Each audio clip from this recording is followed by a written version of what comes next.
Boa tarde, meu nome é Murilo, sou professor de filosofia e hoje eu vou continuar falando sobre pré-socráticos, filosofia dos pré-socráticos.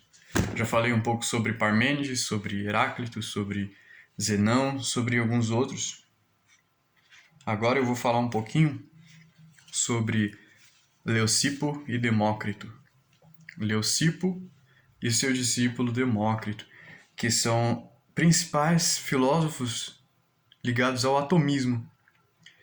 Atomismo que vem tentar, então, unificar aquela dicotomia que eu já falei anteriormente sobre a divisão de movimento e estabilidade. Esse conflito entre aquilo que se move e aquilo que não se move.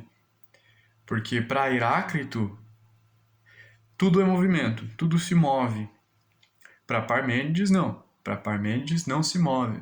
Tudo é o que é sem movimento, de forma estável. E isso acontece para Parmênides porque ele define as coisas como ser. Então tudo pertence ao ser, tudo faz parte do ser.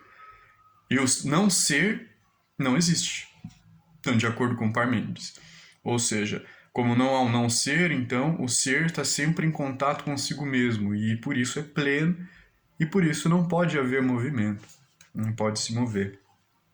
Já o atomismo, ele vai fazer a mistura desses dois filósofos, do pensamento desses dois filósofos, Heráclito e Parmênides. Então ele vai pegar o ser e vai juntar com o não ser. Ou seja, o ser vai ser definido como átomo, átomo que é o prefixo a de ausente e tomo. Então é tomo de secção, de corte. E esse corte, então, é o que não acontece no átomo, porque ele é átomo. Então ele é sem o tomo, então ele é indivisível, sem essa possibilidade de ser seccionado. Então ele vai ser relacionado ao ser de Parmênides, o átomo. E esse ser, ele vai estar em contato com o não ser. O não ser que vai ser algo negado por Parmênides, também algo negado pelos eleatas. Os eleatas negam, então, o vácuo. O vácuo que seria a ausência do ser, a ausência de qualquer coisa, a ausência de todas as coisas.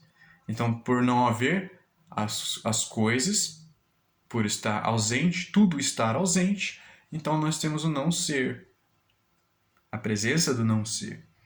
E é a união desse não ser, a interação desse não ser com o ser, que seria o átomo, que vai gerar, então, a nossa realidade visível. Porque o átomo em si, o átomo de Demócrito e Leucipo, ele seria indivisível e invisível.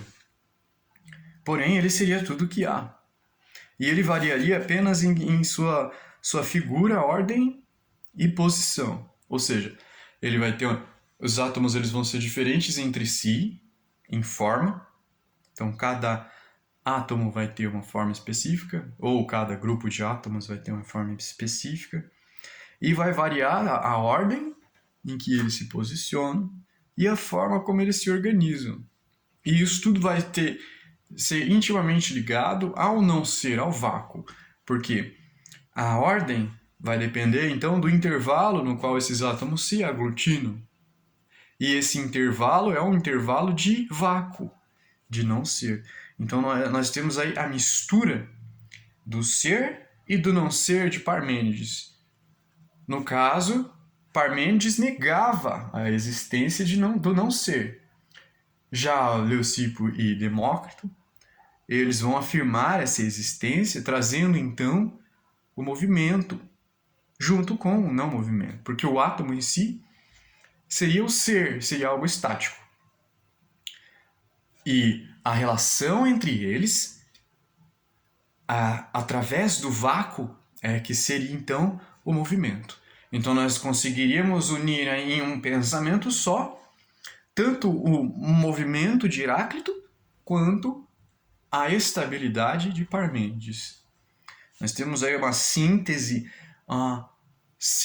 de todo o pensamento pré-socrático grego, que vai partir dos mitos, na tentativa de descrever de forma racional aquilo que os mitos descrevem de forma alegórica. É a busca pela arqué, a busca pela substância da realidade. E isso vai ser resumido no atomismo de Leucipo e Demócrito. Esse atomismo que vai, então, unificar opostos. Unificar o ser e o não ser. Unificar não, mas unir, juntar, harmonizar. Vai possibilitar com que ambos existam de forma harmônica, de forma coerente, através desse pensamento, do pensamento atomista. Esse pensamento atomista que também vai dar origem a muitos pensamentos científicos da nossa era. Inclusive, a nossa ciência atual ela se baseia totalmente na estrutura atômica. Não é à toa que, hoje em dia, na data atual, a gente está em março de 2022, a gente está em um período em que a Europa está em guerra com a Rússia. A Rússia e a Ucrânia estão em guerra. E a ameaça de ataques nucleares estão à tona. E aí, então, é que a gente começa a se questionar, mas o que é o átomo? O que seria uma explosão nuclear? De onde vem essa bomba nuclear? Bomba atômica, energia nuclear. Essa bomba atômica, ela vem, então, a explosão da bomba, ela vai vir, então, da divisão do átomo. Lembra aquilo que é átomo, que não é divisível, é indivisível? Então, aquilo que é indivisível, no momento em que se divide, libera essa quantidade absurda de energia nuclear, que é a energia no núcleo do átomo. Essa energia que faz parte da substância. Mas aí, para entrar nesse assunto, já vai ficar muito complexo. Então, eu não vou prolongar demais, para ficar mais simples, mais sintetizado, para a gente entender melhor. A partir daí, do conhecimento do pensamento atomista, então vai começar a surgir uma nova linha de pensamento. Essa nova linha de pensamento que vai surgir após o atomismo vai ser o sofisma. O sofisma, porque ao conseguir fazer essa mescla de pensamentos opostos, então os filósofos eles vão começar a compreender que a realidade ela não é tão fixa como se parece. Não é tão limitada quanto se imaginava e que existe a possibilidade de transformação da realidade. Isso porque ela se baseia não só em sua ontologia, não só em sua substância, mas também em sua forma de percepção. Então a realidade também vai se basear na forma como ela é percebida, e isso está ligado à linguagem.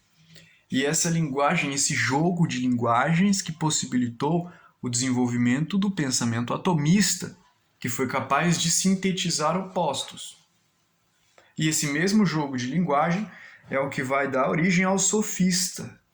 O sofista é tão criticado por Sócrates.